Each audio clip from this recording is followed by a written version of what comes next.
tere, väike sõber. Mina olen Palingu. Täna räägin sulle loo väikesest rebasest, kes tahtis teha kõike, aga ei jõudnud mitte midagi lõpuni teha. Kuni ühel päeval sai ta aru.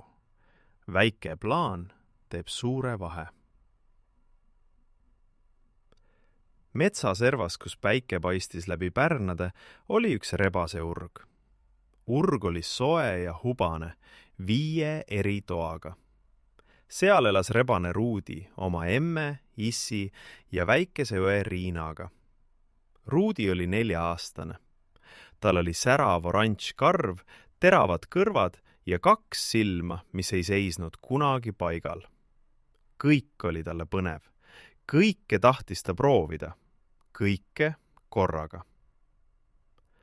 Ruudi, kas sa tuled hommikust sööma? Hüüdis emme. Ma tulen, aga ma joonistan enne 2 pilti ja siis ma ehitan ühe asja ja siis ma lähen välja. Emme naeratas.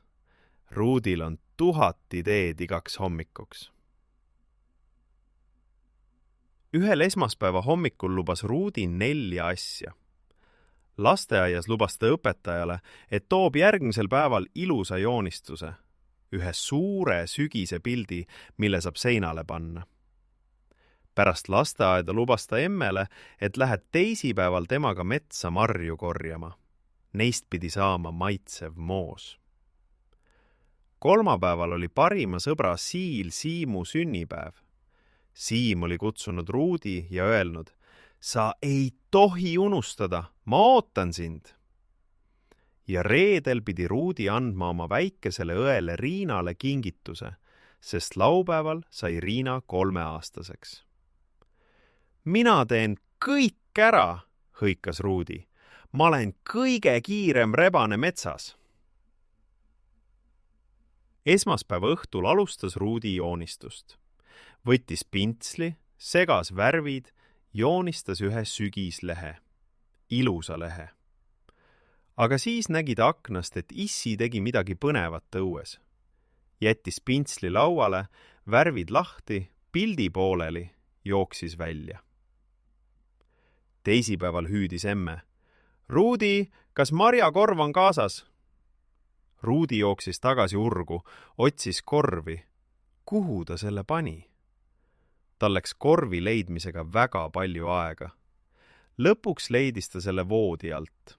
Sinna oli vahepeal magama jäänud tema mängukaru. Võttis korvi välja. Liiga hilja, ütles emme ja lisas. Järgmine kord, armas. Täna me enam ei jõua. Ruudi oli pettunud, aga tal ei olnud aega kurvastada. Ta tuli koju ja asus uut mängu ehitama. Kolmapäev saabus. Päike paistis. Ruudi oli metsas, kus ta leidis imelise sambla tüki. Oi, sellest saaks padja või voodi mängukarule või... Ta ehitas ja ehitas, kui äkki märkas, et päike oli juba madalal. Jooksis koju. Emme ootas uksel, käes üks pakk. Ruudi, kus sa olid? Siimu sünnipäev lõppes pool tundi tagasi. Ruudi tardus. Tema silmad läksid suureks. Siimu sünnipäev! Ta oli selle täielikult unustanud. Siim oli oodanud teda. Siim oli arvanud, et ta parim sõber tuleb. Ja Ruudi ei tulnud. Ruudi istus maha. Tema silmad läksid märjaks. Emme, sosistas ta, ma tahtsin ju minna. Ma tahtsin kõike teha, aga ma ei teinud midagi lõpuks. Joonistus lasteaias, poolik. Marjad läksid emmega ilma temata. Siimu sünnipäev mööda läinud. Riina kingitus ei olnud alustanud. Ruudi nuttis. Emme istus tema kõrvale. Ei öelnud midagi kurja. Ta lihtsalt pani käe Ruudi ümber. Ruudi, ütles emme vaikselt, sa tahad palju. See ei ole paha. Aga tahtmisest üksi ei piisa. Tuleb ka mäletada ja lõpetada. Ruudi vaatas üles. Kuidas ma mäletan, kui mul on nii palju ideid ja tegemisi? Emme naeratas. Tule vaata. Emme tõi kuurist väikese puidust tahvli. Tahvlil oli 7 tühja kasti, 1 iga päeva kohta. See on sinu nädalaplaan, ütles emme. Igasse kasti joonistad sa ühe asja, mida tahad sel päeval teha või on vaja teha. Ja kui päev saabub, vaatad tahvlile ja teed selle asja ära. Ruudi vaatas tahvlit suurte silmadega. Nii lihtne. Nii lihtne, ütles emme, aga on üks reegel. Emme vaatas Ruudile otse silma. Kui sa midagi alustad, siis sa sellega lõpetad. Ja see, et sa lõpetad, tähendab, et sa ka koristad enda järel. Töö ei ole valmis, kui sa alles alustasid. Töö on valmis siis, kui sa oled ka ära koristanud. Ruudi noogutas. Tal oli endiselt süda raske, aga tahvli peal oli midagi rahustavat. Neljapäeva hommik. Ruudi istus tahvli juurde. Emme istus tema kõrvale. 4 päeva on sellest nädalast veel alles, ütles emme vaikselt. Joonistame neile 1 pildi kaupa plaani. Mis on läinud, aga mis tuleb, on veel sinu teha. Ruudi võttis kriidi. 4 päeva kasti joonistas ta paberist lille. See tähendas, täna lähen Siimu juurde, palun vabandust.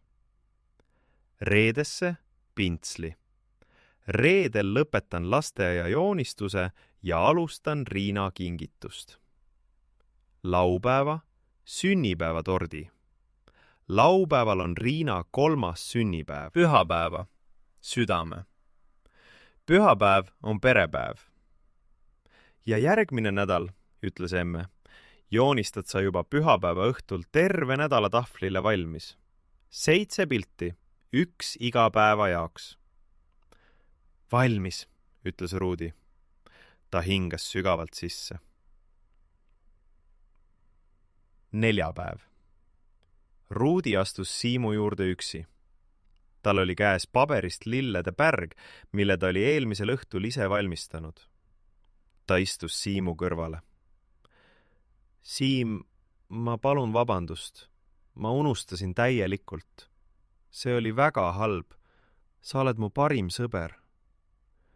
Siim vaatas pärga. Siim vaatas Ruudile otsa. Tule, Ruudi, me sööme kooki. Emme jättis mulle 1 tüki alles. Nad sõid. Nad naersid. Siim oli andestanud. Koju tulles joonistas Ruudi tahvlil 4 päeva kasti väikese linnukese. Tehtud. Reede. Ruudi võttis pintsli. Lõpetas lasteaia joonistuse. 1 suure sügise pildi. Kollased lehed, punane rebane, sinine taevas. Pani värvid tagasi karpi, pesi pintslit puhtaks. Riputas pildi kuivama. Laud oli puhas. Ta oli lõpetanud. Õhtul hakkas Ruudi Riinale kaelakeed valmistama. Väikesed puidust helmed, igaühel oma värv. Niit läks läbi ja tekkis kee. Ta mähkis selle paberisse ja pani kapi peale. Tahvlile 2 linnuke. Tehtud. Emme vaatas uksest sisse ja naeratas. Minu väike rebane. Laupäev. Riina sünnipäev. Terve pere oli laua ümber. Riina oli nüüd 3-aastane. Ruudi andis talle paki. Riina avas. Tõstis kaelakee ette. Tema silmad särasid. Aitäh, Ruudi! Riina pani kee kaela ja jooksis peegli juurde. Ruudi vaatas emmele otsa. Emme vaatas temale. Nad mõlemad naeratasid. tahvlile 3. linnuke. Tehtud. Pühapäeva õhtul istus Ruudi oma toas. Ta vaatas ringi. Tema pintslid olid reas. Tema mänguasjad ja mängud olid kastides. Tema joonistused olid seinal. Tema voodi oli tehtud. Tema nädalatahvlil oli 4. viimases kastis väike linnuke. Tehtud. Ja tahvli kõrval lebas lapp, millega tahvlit puhastada, et uus nädal kirja panna. Ruudi tundis midagi, mida ta polnud enne tundnud. See polnud rõõm, kuigi rõõm oli ka olemas. See polnud uhkus, kuigi uhkus oli ka olemas. See oli rahu. See oli kõige suurem rahu, mida Ruudi eales tundnud on. See oli kõige meeldivam tunne üldse. Teadmine, et sul ei ole pooleli olevaid asju, millega hiljem tegelema pead. Teadmine, et sa saad enda plaanidesse uued asjad lisada, sest vanad asjad on korda aetud. Emme pani ta voodisse. Istus kõrvale. Sa nägid? Küsis emme. Ma nägin, ütles Ruudi. Kui ma teen vähem asju, aga lõpetan need ja koristan enda järel, siis ma tunnen ennast suuremana, mitte väiksemana. Ja homme? Küsis emme. Homme hommikul ma joonistan uue tahvli täis. Kõik 7 päeva. 1 joonistus iga päeva kohta. Emme suudes laupa. Head ööd, minu väike rebane. Ruudi sulges silmad. Näed, väike sõber, kui sul on palju ideid ja tegemisi, siis see on suur õnn. Aga idee ei ole veel tegu ja alustamine ei ole veel lõpetamine. Iga asi, mida sa teed, on üks väike ring. Sa alustad, sa teed, sa koristad, sa lõpetad. Ja kui sul on väike plaan, 1 joonistus iga päeva kohta, siis sa ei unusta midagi ega kedagi. Sinu maailm jääb puhtaks ja sinu süda jääb rahulikuks ja muretuks. Head ööd, väike sõber. Sinu Palingu.